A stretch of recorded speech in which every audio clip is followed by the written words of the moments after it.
The Toronto Maple Leafs acquire Jake McCabe and Sam Lafferty, a conditional 2024 fifth and a conditional 2025 fifth.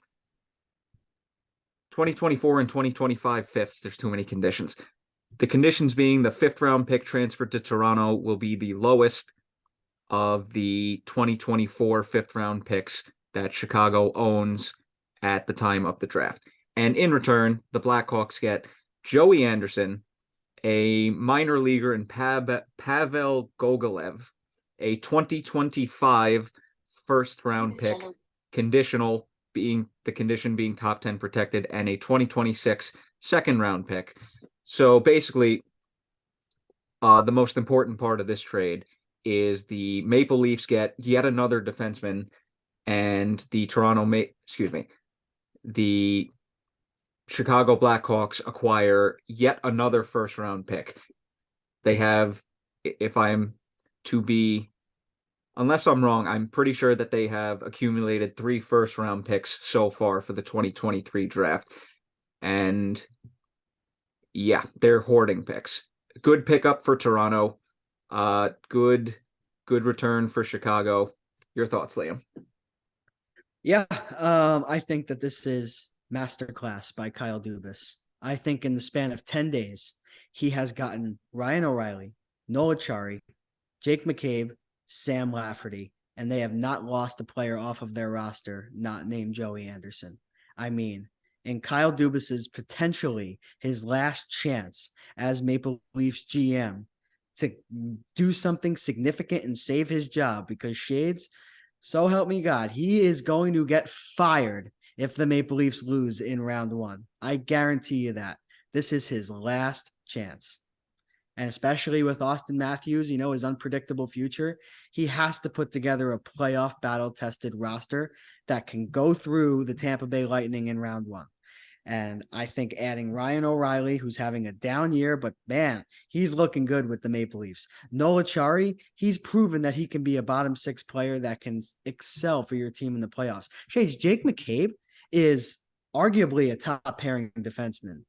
He had a plus rating with the Chicago Blackhawks this season. Impressive. I mean, and if you look at impressive, and if you look at his advanced analytics, it certainly favors, his game. And Sam Lafferty as well, a bottom 6 player. I think he's a center, guy who can win faceoffs, bring speed, like a Tyler Mott type guy. Like that's a really nice addition too. So Dubas has really done good work here. And as far as Chicago, good for them getting some more draft capital. I mean, right along the lines with the teams that we've been talking about, Shades, that have, really been struggling. And, like you talk about the Nashville Predators, like we just spoke about, so good for them. And I think Chicago, they're not done yet. No, they are not, but hopefully we'll circle back to that. I just need to mention that Jake McCabe also came in at a 50% cap hit retention. So he is only a $2 million cap hit for the Maple Leafs, and that is for the remainder of his contract through 2024-2025. And the Maple Leafs still have approximately $2.7 million in cap space, so they may not even be done yet, which is kind of impressive. I mean, yes. And I'm ready to make a hot take, Shades. I think the Toronto Maple Leafs are ready. If their goaltending stands up, I think with the rosters, the way they look right now, I think that they can beat the Tampa Bay Lightning. I think that this team is far, far better than the team that lost in 7 games to Tampa Bay last season. And I know Tampa Bay has improved, but the depth that the Toronto Maple Leafs have put together, it's battle tested, it's playoff ready, and it's Tampa Bay Lightning playoff ready. I got to be honest with you. I don't think that's much of a hot take because look, the Maple Leafs lost in 7 and had a chance to win the series in 6 last year. So I don't think it's that much of a hot take. All right. And the goaltending has to show up. This is also very true. If the goaltending doesn't show up, they will lose. But time will tell. Indeed. We also had Kyle Dubas going absolutely nuts today, which I got to admit, I got a lot of enjoyment out of because this day went from absolutely nothing happening to holy crap, batshit chaos for like 4 hours seemingly. And then it died a quick and painful death going back to absolutely nothing. But Kyle Dubas did in fact make some moves. First off, he traded he traded for Eric Gustafsson, and from the Washington Capitals, he gives up defenseman Rasmus Sandin, which I was very surprised about that he was going the other way.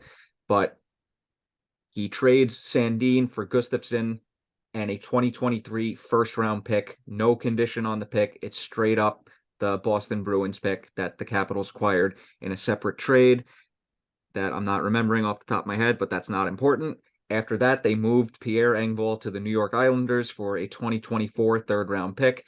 And then the third and final trade of the day, hopefully final trade of the day, unless he does something else tonight, he acquired Luke Shen from the Vancouver Canucks for a 2023 third round pick. Liam, when that first trade was made, I said to you, I don't believe for a second that he's done.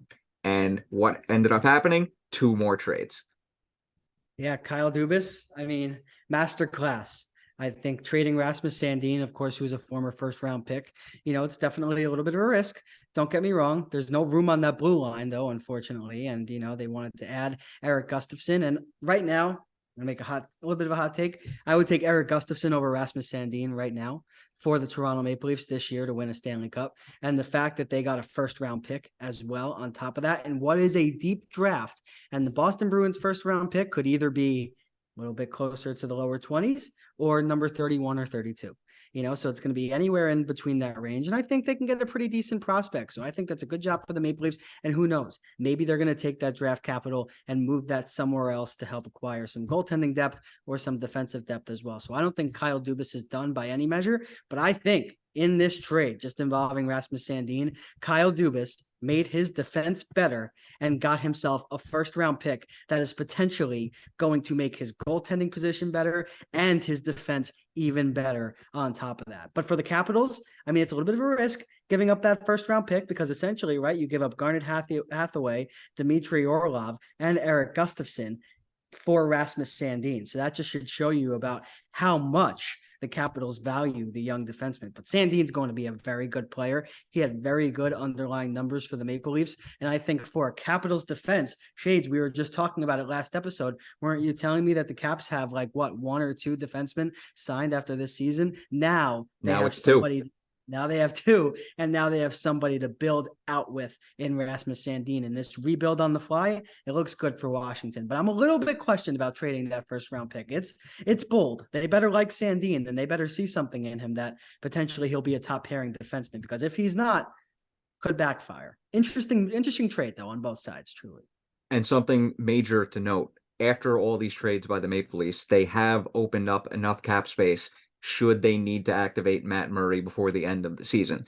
But should they not activate him, like you said, this is yet another piece that they could possibly move before Friday. They still have a little under 3 days at the time of recording.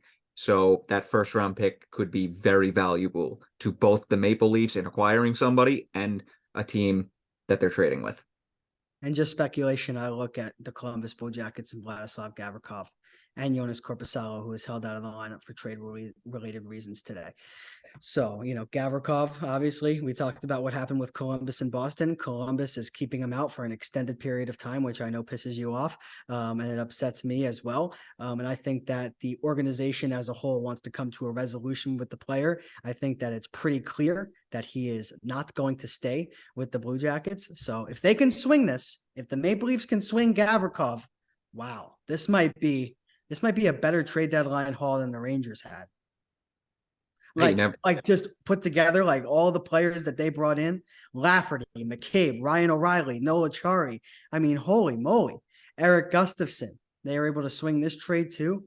Maple Leafs just got a lot better if they're able to add some more via this first round pick they got from Washington.